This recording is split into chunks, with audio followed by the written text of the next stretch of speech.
The samurai were not just warriors with swords, they were masters of inner warfare.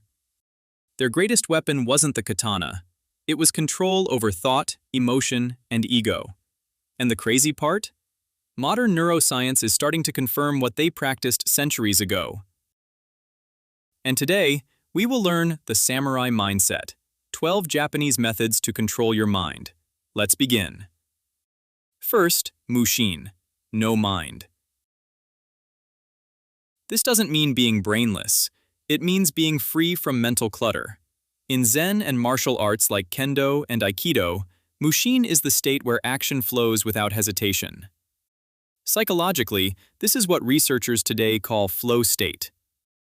When you stop obsessing over outcomes and just act, your prefrontal cortex quiets down and performance improves.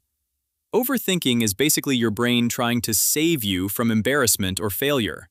But ironically, it often sabotages you. Mushin says, stop negotiating with fear. Move. Send the email. Start the workout. Have the conversation. Action dissolves anxiety faster than rumination ever will. Next, zanshin, lingering awareness. Imagine you win an argument. Most people mentally drop their guard, replay the victory in their head, maybe even smirk a little. Zanshin says, stay aware, stay grounded, even after success, even after failure. This aligns closely with mindfulness research showing that sustained awareness reduces emotional reactivity. It's not just about being present during the fight, but after it. After the promotion, after the breakup, after the applause fades. Zanshin keeps you steady so your ego doesn't hijack the moment. Then we have Fudoshin, the immovable mind. In texts like Hagakure, this was the mental state of being unshaken by fear or insult. Today, we'd call this emotional resilience. Studies in cognitive behavioral psychology show that it's not events that disturb us, but interpretations. Fudoshin is the discipline of choosing your response. Someone criticizes you? Instead of spiraling, you analyze. Is it useful? Keep it. Is it noise? Discard it. No dramatic Netflix monologue required, just stability. Fourth is Shoshin, beginner's mind. The willingness to see everything as if for the first time. Ego hates this. Ego wants to say, I already know. But neuroscience tells us cognitive biases, like confirmation bias, distort perception when we assume expertise. Shoshin keeps you curious. It makes you ask better questions. It makes you a lifelong student. Ironically, the more advanced you become, the more powerful this mindset is. Because stagnation usually starts with, I've mastered this. Now, Kaizen, continuous improvement. You've probably heard this from Japanese corporate culture, especially through Toyota. But psychologically, Kaizen is a weapon against overwhelm. Instead of trying to transform your life overnight, you improve 1% daily. Behavioral science supports this. Tiny habits, repeated consistently, rewire neural pathways through neuroplasticity. Big goals are sexy. Small daily improvements are effective. Kaizen is less new year, new me, and more new day, slightly better me. Then comes Ikigai, your reason for waking up. In Okinawa, one of the world's longevity hotspots, having a strong sense of purpose correlates with longer life expectancy. Studies published in journals like Psychosomatic Medicine show that purpose in life is associated with lower stress markers and better cardiovascular health. When your life has meaning, your mind becomes harder to destabilize. You suffer differently. You work differently. You endure differently. Ikigai doesn't eliminate problems, it makes them worth facing. Before we move on, if you find this topic interesting, consider liking the video, leaving a comment, and subscribing to the channel. It helps more people discover these ideas and keeps the algorithm on our side. Now, let's get back to it. Seventh, Gamen, Enduring the unbearable with dignity. This isn't repression, it's restraint. It's choosing not to explode. Modern impulse control research shows that the ability to delay gratification strongly predicts long-term success. Remember the famous Stanford marshmallow experiment? Gaiman is that energy. It's not about pretending pain doesn't exist, it's about refusing to let pain dictate your behavior. Sometimes, the strongest move is silence. Next is Seishin, mental fortitude. Samurai training was brutal. Cold mornings, repetition, discipline.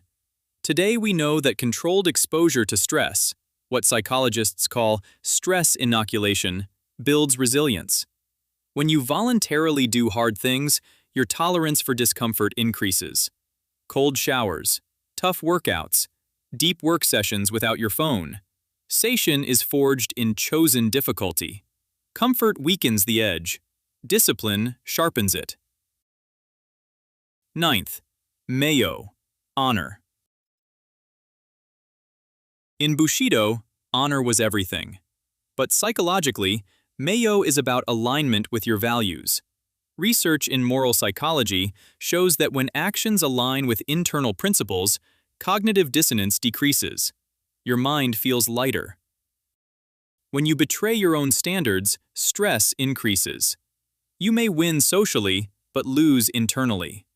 Meiyo asks, are you acting from principle or from impulse? Then we have Reiji, etiquette and ritual. Bowing before entering the dojo wasn't just politeness, it was psychological conditioning. Rituals create structure, and structure reduces chaos. Studies in behavioral psychology show that rituals reduce anxiety because they create predictability.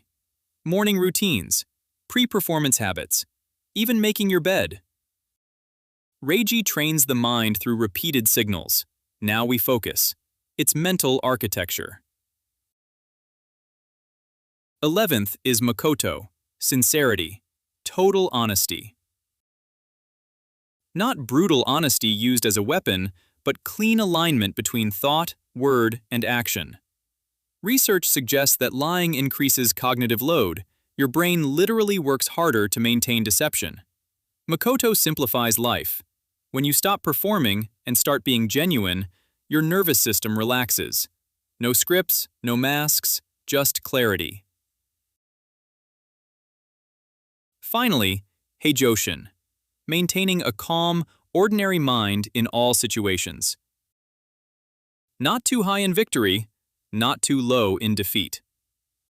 This emotional regulation mirrors what psychologists call affective balance. When you get good news, celebrate, but stay grounded. When you fail, reflect, but don't collapse. Heijoshin prevents both panic and arrogance. It keeps your nervous system within an optimal range, what researchers call the window of tolerance. Here's the deeper truth. These 12 principles aren't separate techniques. They are layers of the same discipline, self-mastery. The samurai didn't wait for motivation. They trained their minds until calm became default. And maybe that's the real lesson. Your mind will always generate fear, ego, anger, and doubt. That's normal. The goal isn't to eliminate them. The goal is to stand above them, steady, aware, deliberate.